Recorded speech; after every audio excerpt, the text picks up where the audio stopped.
Je vous remercie de m'accueillir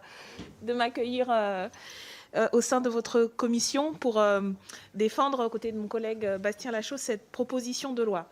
C'est une proposition qui se veut une pierre modeste, mais qui nous semble utile à l'édifice de la reconnaissance et de la réparation que la nation doit à ses soldats blessés, qui exposent leur vie, consentent de nombreux sacrifices, se mettent aux ordres des autorités civiles, font leur devoir. Lorsque le malheur les frappe, la nation doit donc tout mettre en œuvre pour être à la hauteur.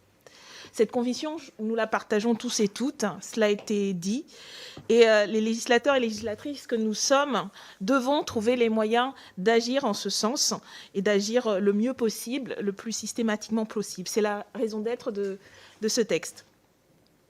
Nous le savons modeste et nous le voulons de bon sens. Il vous est proposé, alors que la prise en compte et la compréhension de la blessure psychique s'est imposée comme un souci universellement partagé ces dernières années. Pourtant, les travaux déjà cités et félicités de nos collègues Anissa Keder et Laurence Strastour-Isnar ont montré encore récemment qu'en la matière, les intentions n'étaient pas toujours suivies d'effets et surtout pas assez rapidement. Donnons alors au gouvernement et à l'administration un coup de pouce pour apporter une amélioration rapide de la situation de celles et ceux qui sont peut-être parmi les plus vulnérables de nos blessés, les blessés psychiques. Vous savez en quoi consiste cette blessure concrètement. Le rapporteur et plusieurs collègues l'ont pudiquement rappelé en évoquant les situations de personnes rencontrées et auditionnées.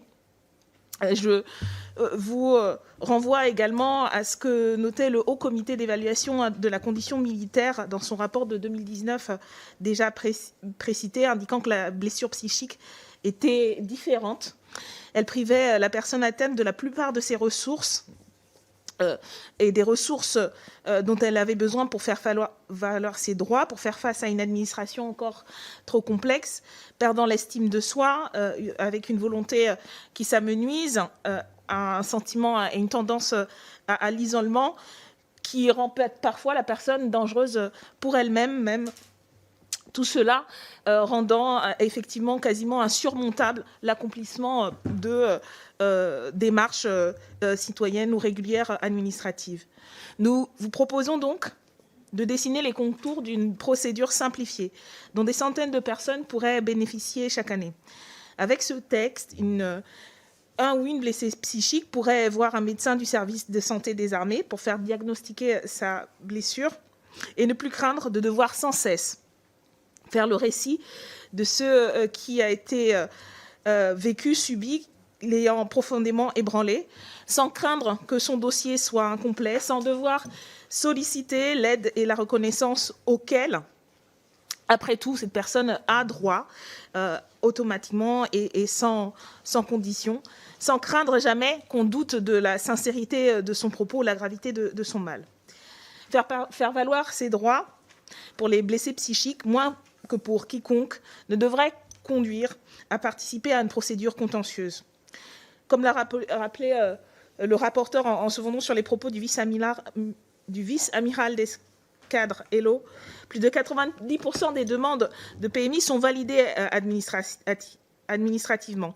Assurons-nous donc désormais que toutes celles et ceux qui y ont droit ne renoncent pas à l'obtenir, alors que près de 10% d'entre elles et eux baissent les bras ou n'osent la demander, selon le rapport de nos collègues précédés. 10%, vous me direz, il y en a 90 pour qui tout se passe comme cela devrait, mais il nous semble que ce sont encore 10% de trop et de non nécessaires si nous adoptons ce texte.